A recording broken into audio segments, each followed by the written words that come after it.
We're on Toldos. So if you want to follow, it's 124 it starts. And here we get really into the heart of getting to meet some new characters, very important people. So let's see.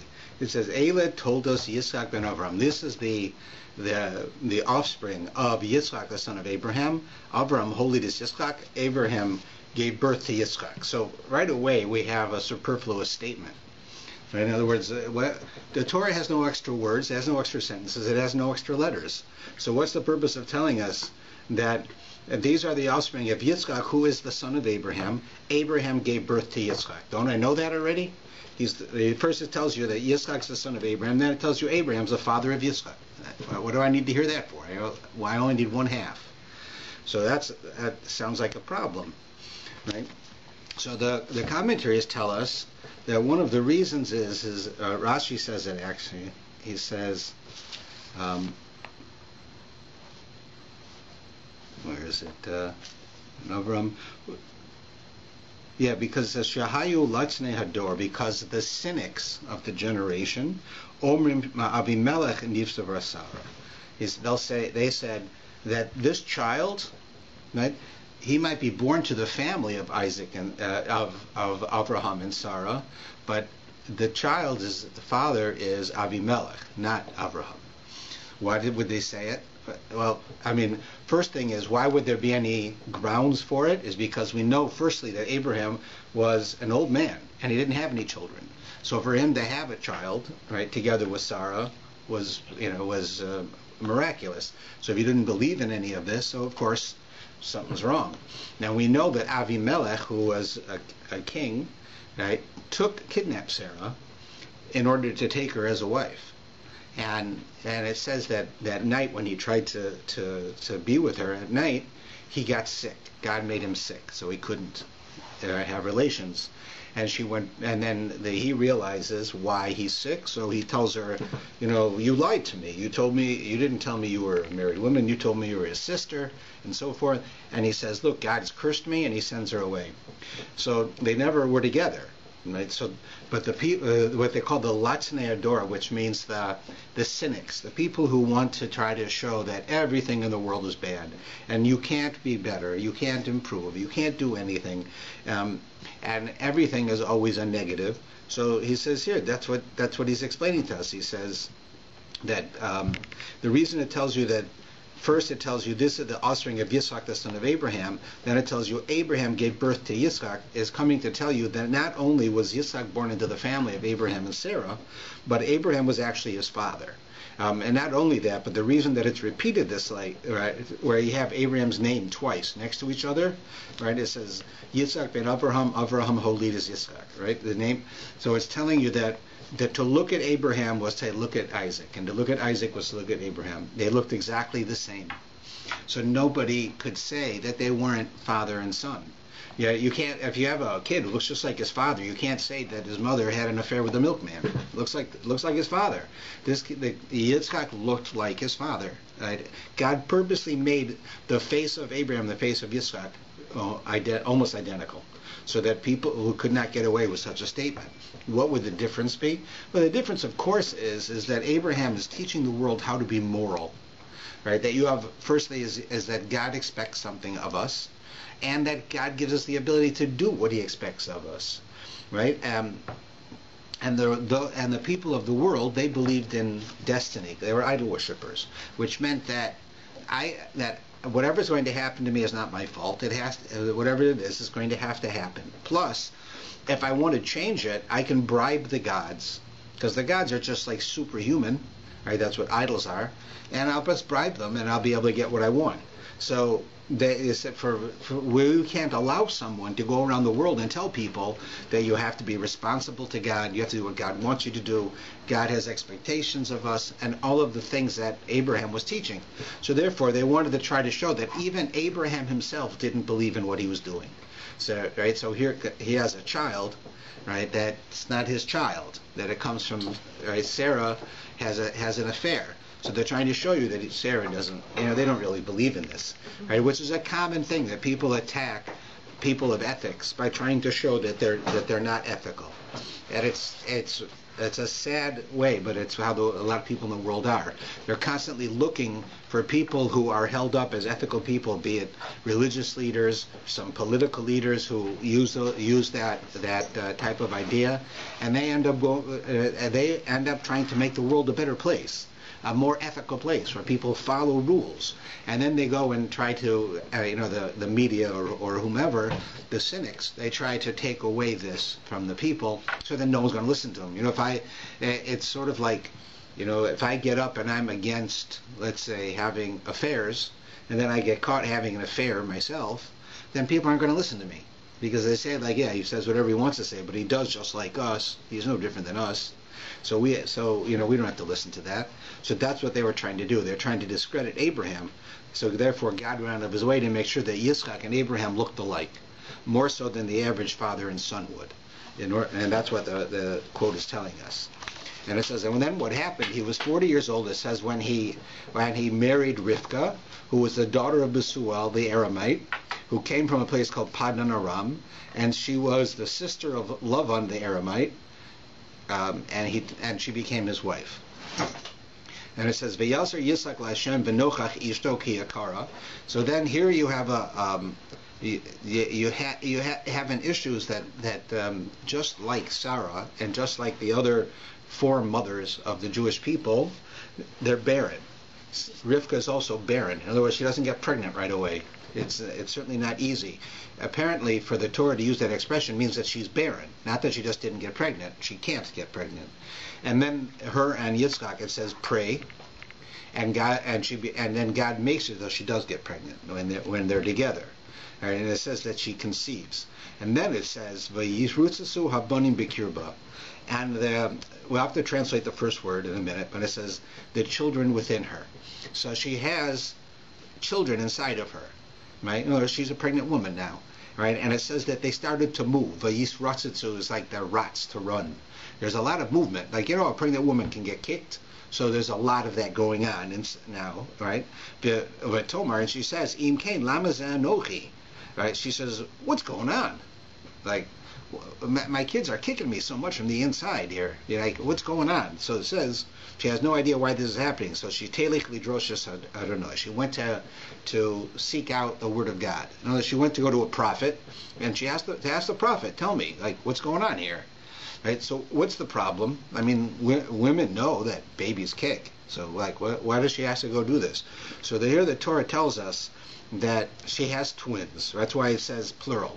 Right? It's telling us that she has twins. And what would happen, according to the Medrash, is that when she would walk by a house where they studied the moral laws of God, like the Torah, right? They studied that. The fetus would try to get out of her. Like, it would start to move a lot when she walked past such a place. Then it said when she walked past a place that was for idol worship, then the fetus would also start jumping around to come out. So she's saying, like, what's going on here? I don't get it. It's one thing, I have a fetus inside of me. It has a natural inclination to serve God, so it wants to come out when we walk past a synagogue. And then I walk past a place of idol worship, which is the degrading place, and it does the same thing. So I got the worst kind of baby inside of me. What I got is a baby who doesn't know what he wants. Right? That's really what's happening inside of her.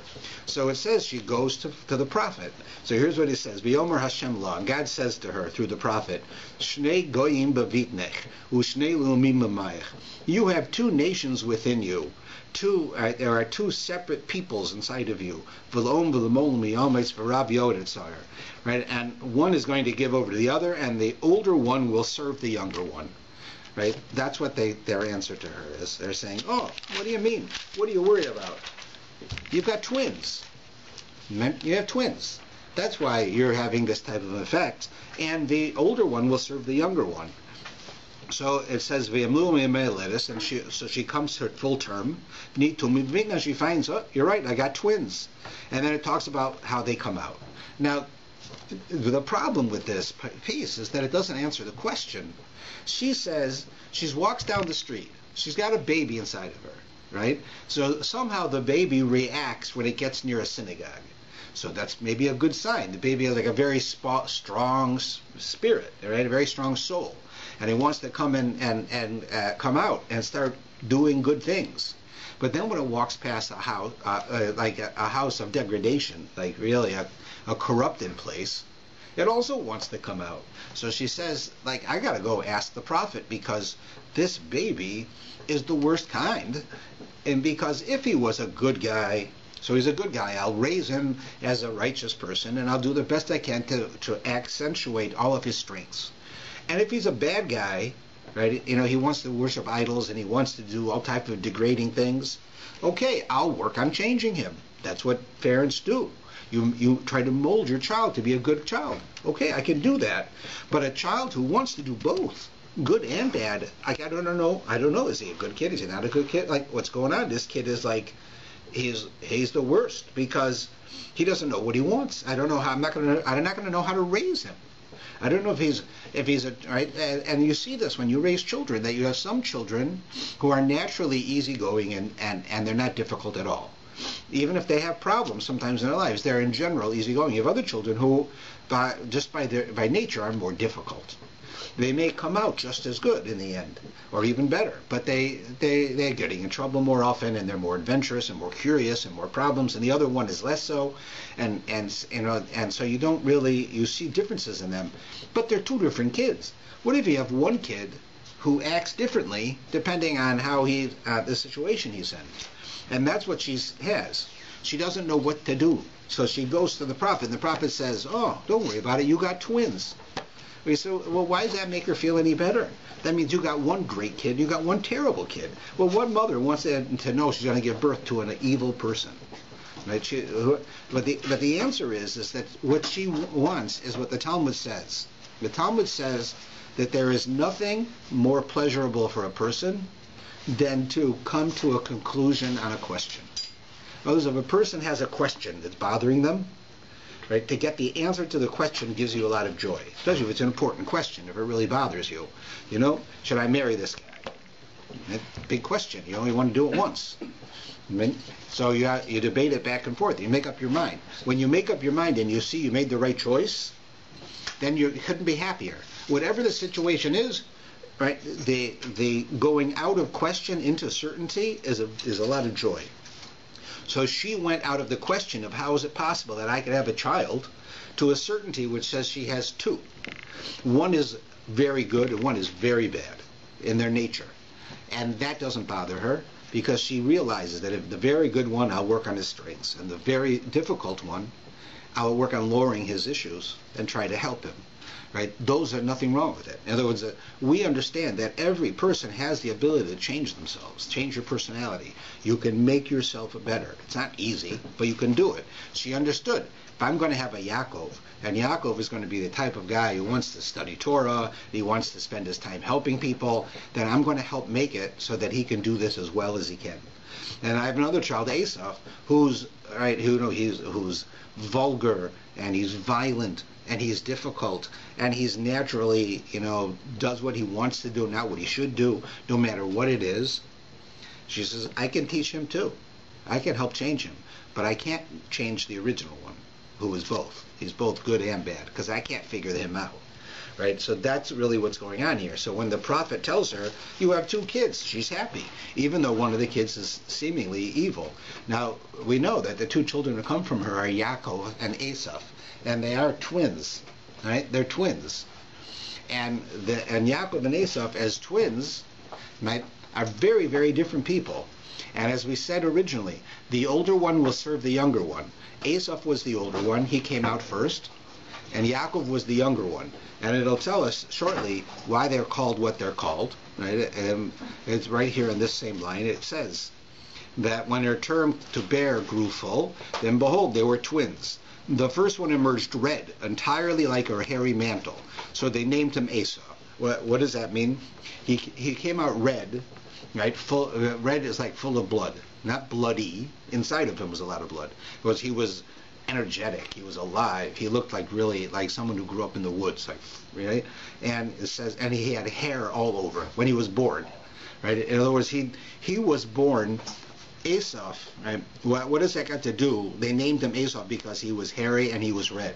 The answer is that Asaph comes from the root word of asui, which means done, finished. Which Asaph was born a baby fully mature. He had hair all over his body. Not like we have babies who have hair that falls out. He had hair everywhere. He was, he was like a hairy adult man. That's how he was born. He was a finished product, Esav.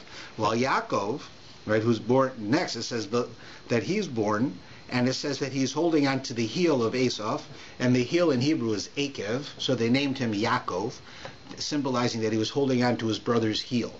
Now, that's in and of itself a significant thing. It's a symbol. That Yaakov is holding on to the heel of Esav. That is, what is a heel? A heel seems to be not a very important part of your body, but it actually is a part of your body that everything rests on. Well, try walking around on your toes all the time, like a ballerina. It's not simple. Right? To walk and to use the heel of your foot is really where all your weight is resting all the time. And that was the symbol of what Yaakov was.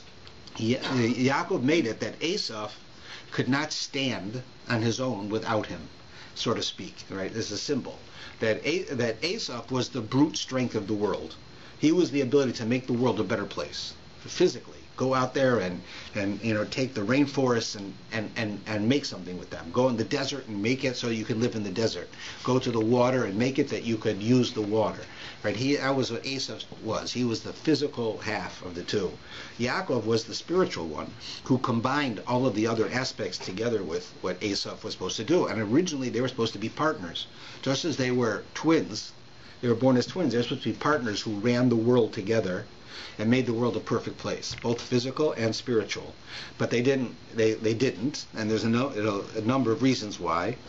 But one of the reasons is that Esav had to accept the fact that his younger brother was the one who was going to be the leader of the two. And that was very difficult for Esav, being the older brother and also the tougher one. Right? The one who came across very strong. And therefore that was one of the issues that they had, that they weren't able to stay together. And it goes on, it says, the lads grew up, and Esav became one who knows hunting, a man of the field, but Jacob was a wholesome man, abiding in tents. Isaac loved Esav, for game was in his mouth, but Rebekah loved Jacob. So first thing it tells us, they grew up. The Torah tells us that the fact that they say the lads grew up, the two boys grew up, is telling us the first issue with parenting that we find in the Torah, really. And that is where you have Yaakov and Esav are very different people. Right? Their natural personality is, one of them is quiet, is intellectual, is spiritual, he's disciplined. The other one is totally without discipline, totally strong, totally full of emotion, full of strength. But both have a lot of potential. But you certainly can't teach them the same. You can't give them the same education. In fact, that's why it tells us from King Solomon that you should educate a child according to his personality. Some children need to be a loud teacher, some need a funny teacher, some need to read more, some needs to hear more. Everybody's different, and everybody learns differently. And you have to educate different children in different ways. One child, you discipline him, and he's going to do great. Another child, you discipline him, and he'll never come back. Each one's different. And it's telling us here that Yaakov's parents, Yaakov and Esau's parents, raised them both the same.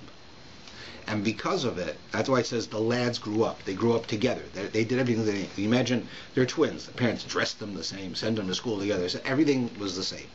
And of course, they were so different that it didn't work. You can't educate everyone the same. We're not cookie cutters. We're individuals. We have different personalities, different strengths, different weaknesses. So you have to teach people differently. The end result was that Esav became a hunter, a man of the field, because that was his strength. Right? And Yaakov became a person who studied and who taught and who was a moral leader. They ended up very different. But the problems between them occurred because of that first part of the line. And then it tells us another very interesting line. It says that Isaac loved Esav, but Rebekah loved Jacob. So here you have another parenting issue, which is you have parents who favor one child over the other, and the children are twins. Right? You have Isaac loves Esav, right? It doesn't say anything about Jacob, but Rivka, she loved Jacob. It doesn't say anything about Esav. In other words, you have the two parents, and they're favoring different children. So you can imagine what this did for their sibling rivalry. that they're fighting all the time over the mother's love and fighting all the time over the father's love. And even though we can't really understand our forefathers to the point to be able to be critical of them, the Torah is telling us this in a way to teach us something, right? And that's teaching us, right, that the first thing it tells us, the problem with having favorites among your children and what it does. But it also tells us, if you look closely, it says that Isaac loved Esau. Why? Because he had game in his mouth. That means that Esau used to go hunting and bring Yitzchak food, game, right? He'd go out and capture animals. He would bring him food. So Yitzchak loved Esau because he brought him food. He has a love for a reason. But Rebekah loved Jacob. Period. No reason. In other words, conditional and unconditional love. Parents love their children unconditionally, right? You might have things that your children can do that are so bad that you have to stay away, but that's very rare. 99.9% of the time, if you have a child and the child is having a problem, right, you still love that child no matter what that child does. I always use the example, and I saw one time they have these courtroom interviews when people, you had the case, and then you had people from the family who are there, and the reporters will catch them on the steps on the way out. Right? Sometimes it's just plain foolish. One time when Jeffrey Dahmer was convicted, they asked his mother, what did she think? And she says, Jeffrey was a good boy, but he had his friends who were not very good, and they made him the way he is. So Jeffrey Dahmer was a convicted cannibal. Right? He ate people. He killed them and ate them. Right? And that's what his mother said. Why did she say that? Because she had unconditional love for her son. No matter, she couldn't see the bad. Because she loved him so much that she couldn't see it. That's why you can't be a doctor and treat your own family. That's why you can't be a judge and treat and judge your own family. You can't, because your mind is corrupted over love. The Talmud says that love, right, it uses the word corrupts the mind, because it makes you that you can't think logically. Like you don't see the faults of somebody you love. So here you're right, that's called unconditional love. But it says that here Yitzchak loved Esau conditionally, and Yaakov was loved by Rebekah unconditionally. And you see from this an interesting thing. In our society, when you go and you meet somebody, right, and you like go to a party, and you meet someone, what are they? It was the first thing they ask you. What do you do? Right? What do you do? Why? Because people define you by what you do. They don't define you by who you are, or how much knowledge you have, or how much potential you have, or how much potential you fulfilled, or what accomplishments you have. It's totally by what you do. Right? I have a woman that I knew 30 years ago, and I saw an article she wrote recently, and she says, when I meet people, sometimes they'll ask me what I do. So I tell them, well, I'm the mother of 11 children. And she says they start speaking very slowly to me. That's very nice. And then I say, and I'm a professor of advanced philosophy at a women's seminary in Jerusalem. And then suddenly it changes again. Right? Why? Because they're judging her based on the fact that what kind of a woman is going to have so many children? A stupid woman. A woman, she can't do anything but have children. Right? That's how they judged her, by what she does. Right? What job she has. Right? When I was a teenager, I used to be a part of this group, Mensa. Right? And it was people had a certain score in their IQ test. So I remember I used to go to a meeting, and a mailman was there. And you say, the mailman, what kind of a genius is a mailman? He was a genius, right? People just judged him as a mailman, but he was a genius, right? And you have it where people are more interested in acquiring knowledge than being rich. So they're not going to go and go to work and do a lot. They're going to go and acquire knowledge, right? So they have people like that. So we in the Jewish world do not judge people by what they do. It's a very important thing. Right? When we have a child, you ask a child, what are you going to be when you grow up? And they say, I'm going to be a doctor. So you say, no, that's what you're going to do when you grow up. What you're going to be is a tzaddik, a righteous person, a good person. You're going to be a bal chesed, somebody who helps others. You're going to be a scholar. That's what you're going to be. Not what is your job. Right? But you see here that the non-Jewish world that we live in, especially the Christian world, of which Asaph, we will see shortly, is the father of Rome, the father of Christianity, his world judges you by what you do. And how do we see it? Right here. Isaac loved Asaph. Why? Because he brought him food. And if he would stop bringing him food, I guess he wouldn't love him. But Yaakov was loved by Rivka, period, no matter what. That shows you the significant importance that not just happens to be that we do this, but the whole world should do this. You shouldn't judge people by what they do. You should judge them, what they do for a living. You should judge them by who they are. Right? Understand a person, right? You don't judge a person by the job they have. I remember as a child, we had a guy who was like my parents' age, and he was a survivor. There weren't that many survivors where I grew up, and he was a survivor, and he was a brilliant man. Like he used to talk philosophy to me all the time, and he had opinions and everything. And he was a house painter. He painted houses for a living. So right, and of course, language was hard. Right, he spoke Yiddish and he spoke Polish. Right, and he learned English. He spoke to me only in English. I didn't speak Polish. Right, so he would speak. He would speak to me in English, but it was hard for him. But he was a guy who, if had been born in America, would have gone to Harvard. Like, he was a brilliant, brilliant man. But he was a house painter. So people on the outside would say he's a house painter. You don't even ask his opinion. He's the guy in the street. Politicians don't care. We don't care. But the fact was, this man had better ideas and thought better than many people who were in the academic world. Right? It shows you that this is how we're supposed to be. We're not supposed to be like Yitzchak and Asaph, where you love a person because of what they do for a living or what they do for you. You love them because of who they are, period. And that's part of why Asaph became Esau. Then it says, now the story stops, right? And we get to the next piece where we're now jumping ahead, right? Because they grew up already. So now we have what I'm going to just set the scene, is the funeral of Abraham. Abraham in this next section, right, is the Torah is talking about his funeral where he dies. We already know from before, last week's Parsha, you see that he dies. So now they're going to bury him. They're going to bury him in the same place they buried Sarah, which was in the cave that Abraham bought in last week's Parsha. So now he dies. And what happens at a funeral, right, of course, is that when you come home, you're supposed to have a meal. Right? The mourners are supposed to have a piece of bread and an egg. That's they're supposed to eat. And they eat it by themselves. And then after that, they can go and be with everybody. Right? That's all called a mourner's meal. So Jacob is preparing a mourner's meal for his father, who is a mourner. Right? Yishmael is a mourner. There are mourners who are going to be there. So he's preparing the meal for them, right, as the funeral is ending. So Jacob does it, but he didn't use an egg. An egg is used. Why? Because it's round. And it talks about the circle of life, birth and death. Right? So same thing with this stew was made from lentils. And lentils are also round. So there's different customs. So he's making this stew, right? So now it's the funeral of Abraham. He's making the food for the mourners. Jacob and Esau are not mourners. They're grandchildren. They don't mourn, right, as grandchildren.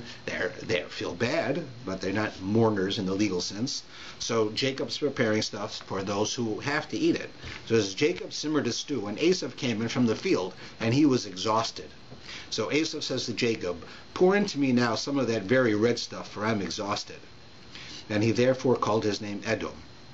So first thing is, Esau, right, Jacob is home, he's preparing for after the funeral. Esau's out in the field, he's hunting. He comes in, he's so tired that he can't even stand up. Right? In the Hebrew, you can tell this better than in the English. He's like totally, totally exhausted. He can't even talk normally. And he can't even eat normally. But he feels he's going to die if he doesn't get rest and eat. So he tells his brother, pour into me some of that very red stuff. Right? He doesn't even care what it is. And he's not even going to eat it. Just pour it into me. Because I'm too tired to eat. Right? So it says, because of this, they called him Edom.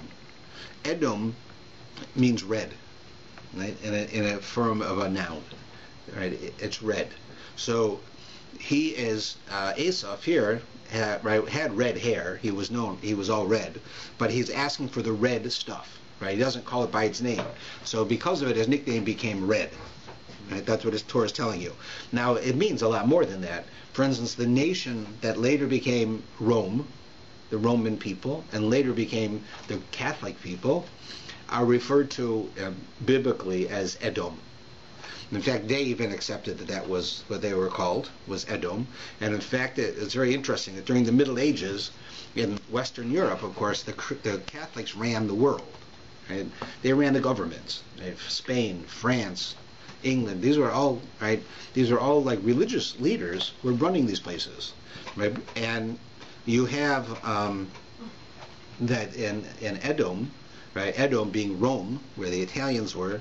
Right, that was the Catholic, that was the center of the Catholic world that was given to Asaph, and we know the Romans came from Rome, and we know in the Torah, we'll see in 2 weeks, that God gives through his father, gives Asaph the fat of the land, which is Rome, and we find in our books that whenever we have our authors write about Edom, they're referring to Rome. That's the Hebrew word for Rome. Right, and he's called by that name. Now, interestingly enough, Edom also means red, just the color red. Right. So, in the Middle Ages, when the Catholic Church ran these countries, they used to go into our holy books, our religious books, and censor them. And anything that they thought was talking about Catholicism or Jesus or anything like that, they took out of our books. And we have them still, because they didn't have access to the Sephardim, who were in the Arab world, so we could get that information back, because they burnt all those books. We would lose it. But they also went into the Rambam, into the Book of Maimonides, where he talks about blood, and blood is red. So every time he describes blood as being red, they crossed out the word red, because they thought it meant them. Because they didn't know what they were reading. Right? They weren't Jewish scholars, so they're reading a book all about blood, and there's every time it says Edom, it's talking about the Catholics. Cross it out, cross it out. So you're trying to read the Rambam in these versions that they had access to, and it makes no sense, And if the blood is red, right, the blood is blank, then it's like this, right? So you can't, doesn't have the word red there. This is an aside to tell you about it. So Esau says. Jacob says to him, okay, I'll give you the soup, but sell me your birthright. So Esau says, look, I'm going to die. What do I need a birthright for? So Jacob says, well, swear to me that you'll give it to me. And he did. And he sold him his birthday. Right? So what is this? So the birthright is the right of the firstborn. That is, whoever is born first in a family, almost every tradition is like this in the world, the firstborn son sort of takes the place of the father on behalf of the family if something happens. So the firstborn son sort of is the next in line. Firstborn son is the king; he's the crown prince, right? In royalty, you have the firstborn son has this certain significance. He has a responsibility to take care of the family if the father dies. It's his responsibility, so Esau, by all means, is the firstborn. And the firstborn in these times was understood that it was going to be the one who carried on the work of Abraham. Abraham, right, has Isaac. Isaac has Jacob, right, and they're carrying on the work of the forefathers. However, even though that's the job of the firstborn, it never happens, right? Who's the firstborn of Abraham? It's Yishmael. Yishmael, right, the father of the Arabs. Right? This is why the Arabs are fighting us all the time over the land of Israel, because according to the law of the firstborn, Yishmael should have the land of Israel, because God promised the land of Israel to the offspring of Abraham. Right? So who was the offspring of Abraham? First was Yishmael, then was Isaac later. So Yishmael should have it first. Right? So the Torah says that God told Abraham, right, based on what Sarah said, you can't you can't allow Yishmael to inherit you. He's not your firstborn. He might be physically your firstborn, but he's not your firstborn with Sarah, because Sarah wasn't his mother. So therefore, Isaac is your firstborn. And Yishmael, will not inherit you. Isaac will inherit you. That's what he says. So here you already have the first case. They don't go with the firstborn. And so Abraham has Isaac. Now Isaac has two kids, right? Esau and Yaakov. Esau's the older one. He should be the firstborn. Nope. God also switches it. Yaakov becomes the rule of the firstborn, and this is where it happens. It happens later on, right? With it's a little bit more convoluted with Jacob's children, the same idea, but the firstborn never gets to be the firstborn. It never works. So here you have it with Esau, where he's supposed to get it, and Jacob says, "Look, if you're going to die, what do you need? You're not going to have you don't need a firstborn. You're dead. So give me your firstborn, and I'll give you the soup. You'll be fine." So Esau says, "Okay, you're right. I'm going to die. What do I need a birthright for? I'm going to be dead. So give me the soup." So he says, "Okay, swear that you'll do it," and he does. And this is where we now see that Jacob has set up the situation that he is now going to be the firstborn. And later on, when we have the story of him going to Isaac and pretending to be Esau, is actually superfluous because he already owns the rights of the firstborn. And later, when Esau comes and cries that Jacob stole it from me, we see this is like the tears of a crocodile. In other words, it's not real. He sold it to him. It says it right here.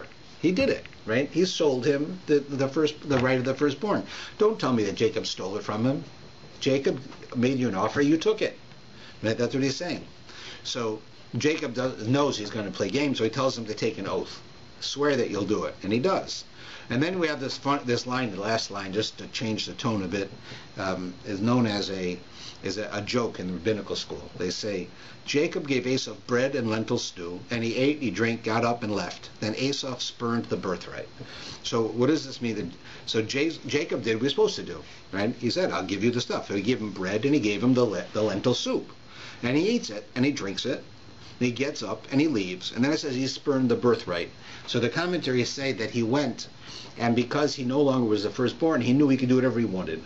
So it says that he murdered, and he raped, and he stole. He did all of these things that would be against, right, being a leader of the Jewish people, right? But he has given up his birthright, right? But the joke is that how do you know that Esau was a bad guy? Because there's a whole argument if Esau was really a bad guy.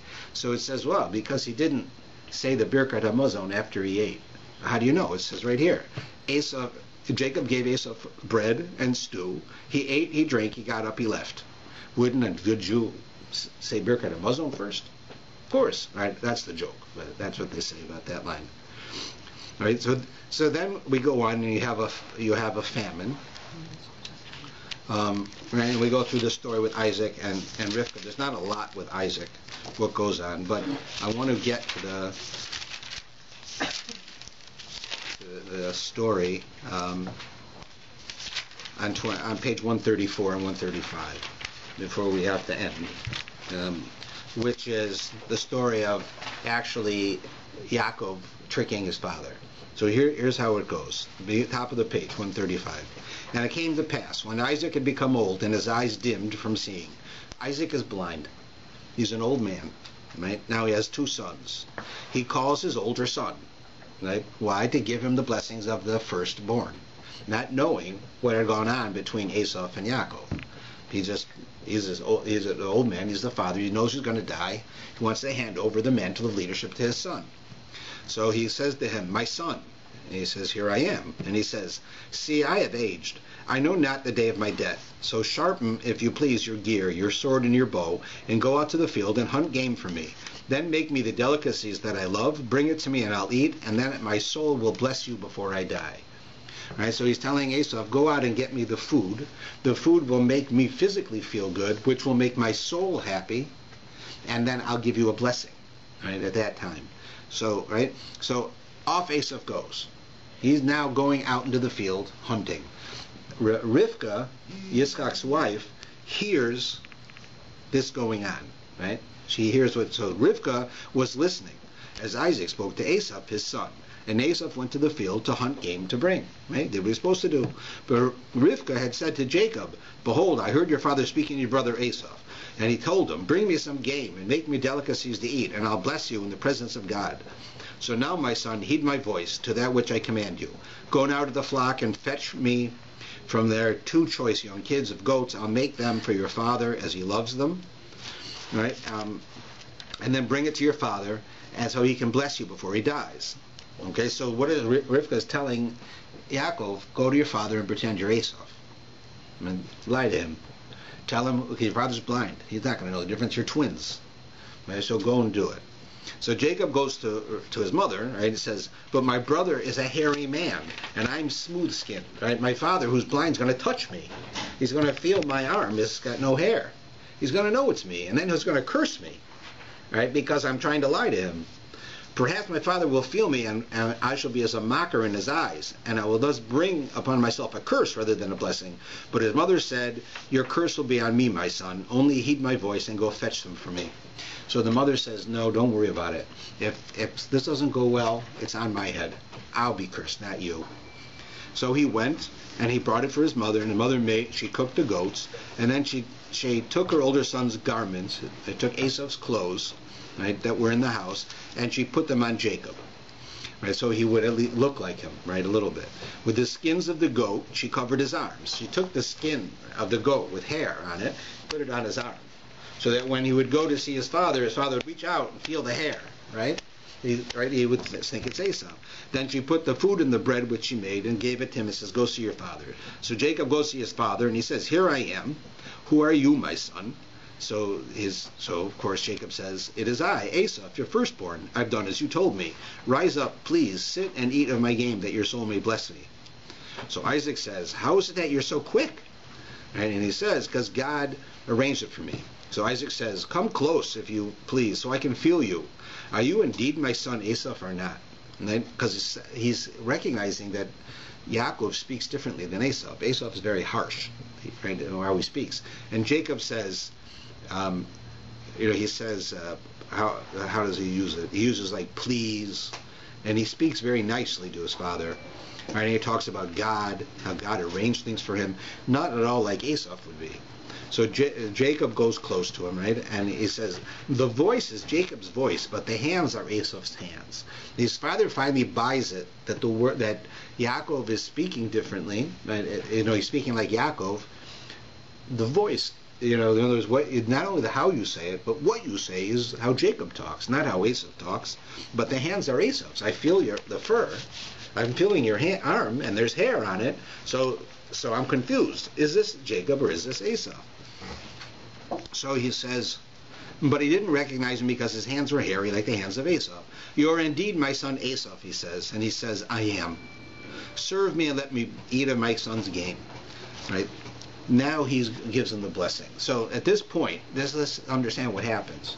Rivka solicits her son Jacob to lie to his father and steal the blessings that belong to his older brother. Now, if that was really the case, just like that, it wouldn't do any good.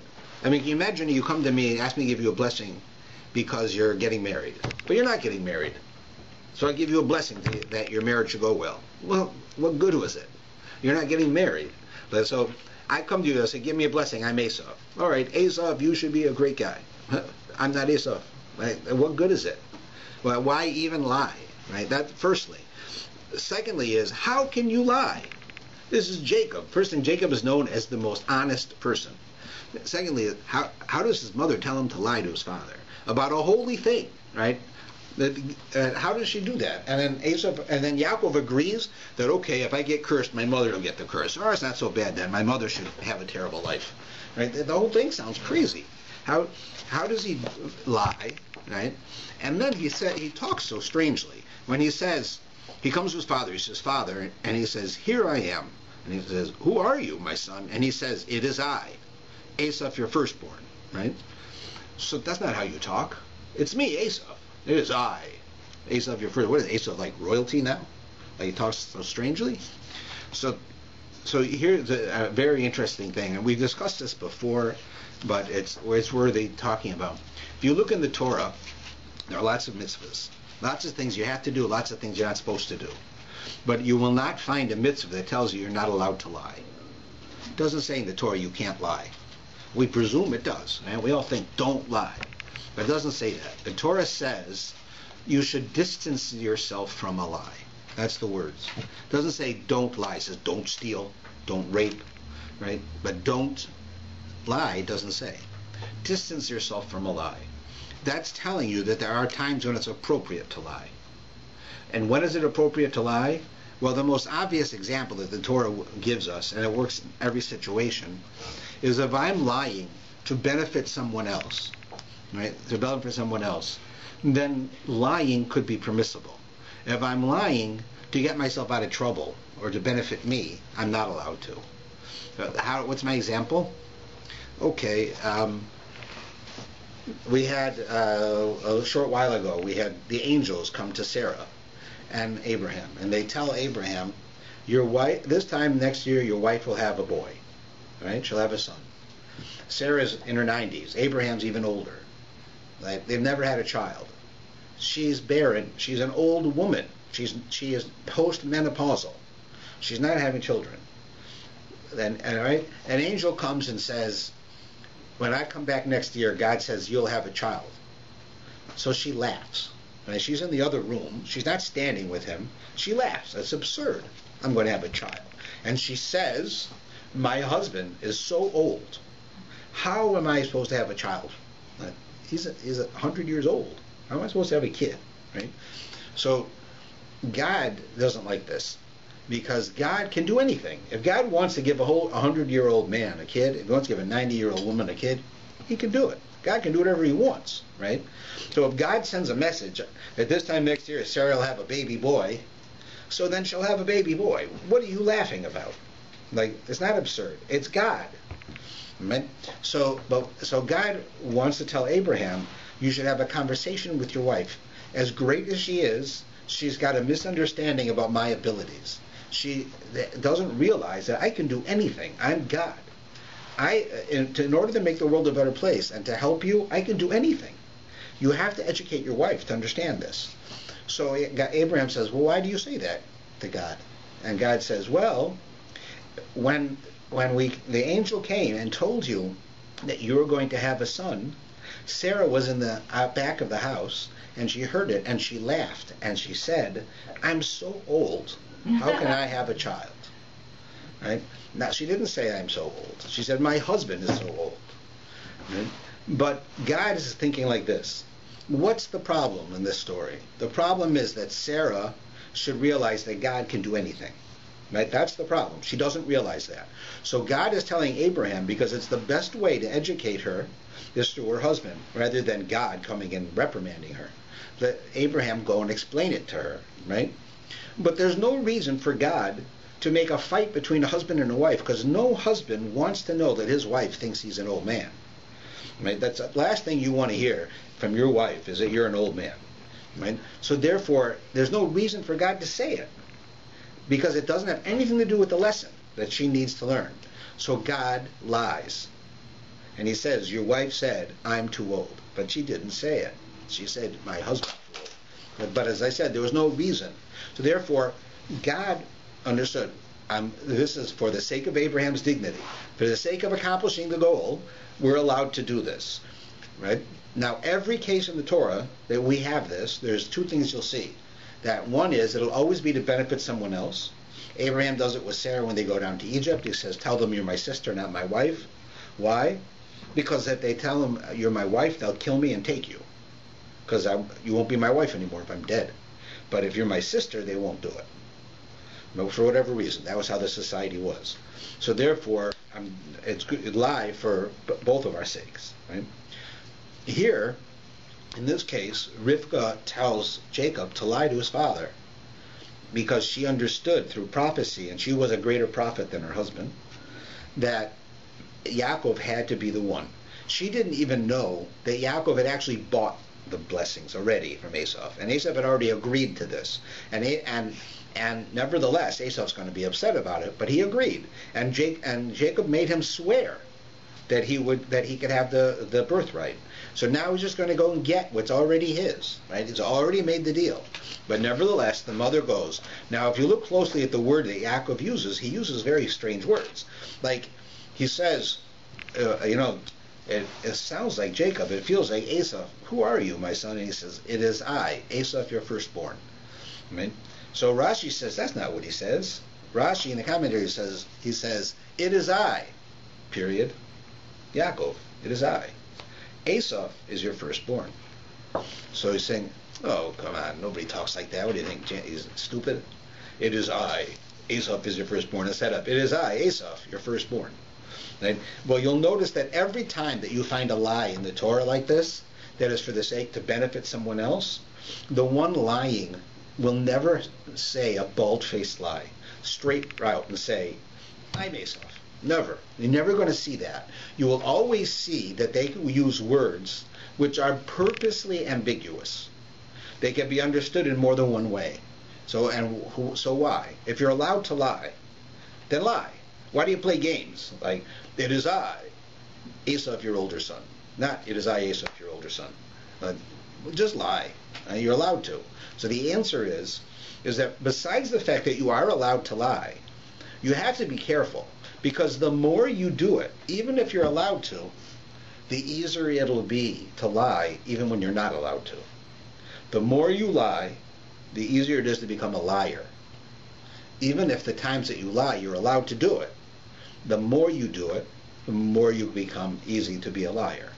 So what did our forefathers do? They always said it in a way that could be understood either way, so that they don't have the actual words of a lie coming out of their mouth. So at least he's saying, it is I. I'm Jacob. Esau is your older son. That nobody understood it that way. And he only used the words in that way so he didn't have to say it straight out as a lie, so that it wouldn't affect his soul to make him a liar. So he could always say, I didn't mean that. I meant it this way. Right? And you have it in every occasion. Like when Abraham tells Sarah, tell him you're my sister. So according to Abraham and Sarah, she was his niece. In real life, his wife was his niece. If you look at when it goes back, you see that Sarah's his brother's daughter, right? So how does he marry her? They were allowed to, but the idea is that in those societies you had this type of thing to some extent, and you had people who were called sister wives, which were wives who were on a higher level in those societies, and they were treated like sisters. They had to have some relation already. So Sarah had that. So she was his wife. But he says, just tell him you're my sister wife. Right? Because a cousin, a sister, what's the difference? Right? He's playing with it a bit to save her life and his own life. But he doesn't, he uses the words where he doesn't say straight out, lie to them and tell them you're my sister. No. He does it in a way where it could actually be true. So that's why you see this with the lies. The lesson you get is that that Torah is telling us that you can't lie for yourself. You can't, like if my wife says to me, go to the store, pick me up milk and, I don't know, 5 apples. And I go to the store and I don't want the apples. She makes me eat them all the time. So I'll go there, I'll come back, I'll say, they didn't have any apples. They only had milk. So right? So I can't do that. Now, you can't lie like that. And that's a straight out lie just to make me feel better. Right? It gets me out of trouble. But if let's say she comes home and she went to the store and they had a sale on these like skirts, and she brings home a skirt that she bought on sale and you can't return it because it's like the clearance. So she says, what do you think about the skirt? You like it? So here's what I have to think through. Is it embarrassing? Nope, it's not embarrassing. It fits. It's all right, but it's green, and I don't really like green. So, what am I supposed to tell her? I tell her, it's green. I don't really like green. What's going to happen to the skirt?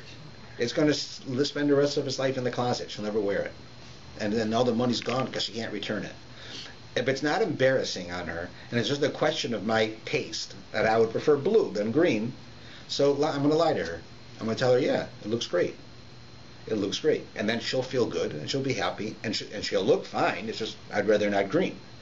And then she'll be able to wear this dress and feel good about herself. Nothing, right? So I'm allowed to do that. That's how this works, because I'm not lying to save me. I'm lying for her sake. Make her feel better. Right? To make her feel good. If it was that it was actually embarrassing, it was like 2 sizes too small, and she was forcing it on, then I'd say no. It's really embarrassing if you wear that. That's different. Here it's just a color. I like that color rather than this color. If it was the color I liked, it would be the most beautiful skirt. So then you lie. You lie for other people's dignity. You lie for other people's honor. Not for our own. But in such a case you can. And that's why the Torah doesn't say don't lie. It says distance yourself from a lie. Don't lie unless you have to. And even when you have to, keep your distance. Don't say it straight out. Come up with a way of doing it where you don't become a liar. Because the Torah tells us that the more a person does something, especially something that's wrong, the more used to it you get. Like guys I know, nothing wrong with this, but I know guys who are like shochets, right? They slaughter animals, kosher slaughtering. So when I was first studying to be a rabbi, I went down one time. Well, I never went back again, and I don't ever want to go back again to watch them kill these animals. I mean, it's not like I'm an animal nut, but man, it was gruesome, and it smells and everything. So I'd ask one of my friends, like I was studying with this guy for years, like, how do you do that? And he says, well, the first time I went, like, I thought I was going to faint. He says, but after a while, you get used to it. It's like my daughter was telling me she's training in surgery, so they tell it. She goes, she says the first time, right? They open someone up in front of her, she's going to faint, like she got all lightheaded. So why wouldn't the surgeon faint? Because you get used to it, right? You can get used to pretty much anything. That's the idea. So you don't want to get used to lying. So you lie when you have to, but you try to do it in a way that you don't actually have to say the word straight out, so that you don't become a liar, because then it's easy to lie. That's the idea. That's what it's referring to here. So this is a very important section, besides the fact that this is the section right here where Yaakov actually gets the blessings, and the next page you'll see that Esau, who comes in, denies selling his firstborn rights to his brother, accuses his brother of stealing them, asks his father, one of the most saddest lines in the Torah, in my opinion, is, do you not have any blessings left for me? He asks his father. And his father gives him the blessings that he was originally going to give Jacob, which were for the physical world. That basically Esau was given this world. And the center of it, where he was Rome. He was given Rome. And then other areas around it. But basically this world is Esau's world, and the world to come is our world. And Israel symbolizes that. That's why God gave us Israel. And he gave him Rome. And there's a rule that if Rome is powerful, Jerusalem will be destroyed. And if Jerusalem is powerful, Rome will be destroyed. Because they're opposites. The people of Esau, they stand for this world. This is their world. You can picture it's almost as if the rabbis, when they wrote some of these ideas, were thinking of like the mafia. There wasn't a mafia then, but it's like we have these Roman tough guys who kill you without thinking twice. And they'll do whatever they got to do to make a lot of money, right? And why? Because it's their world. And when you deal with them on their terms. Like I have a guy that I'm friends with, an Italian guy, and he knows some of these guys. So he says to me, I grew up with them. He said, if you enter into their world, you got a problem. But they won't push you into their world. So if you need to borrow money and you go to a bank, they're not going to call you on the phone and say, come borrow from us. You call them and borrow money, then you got to play by their rules. But you don't call them, they're not going to bother you, right? That's how they are. But in their world, it's their world. They're going to do it their way. That's Esau. Jacob is the world to come. Yeah? Oh, wait. Can you talk about, Jacob? It looks like, because he went and got the blessing, right? He went to Esau and he asked him for his blessing, right? And, right? It looks like is that what we are supposed to act like? In other words, if we think, like, I take it he thought he deserved it, or... His mother told him this, right? His mother told him, go get the blessings.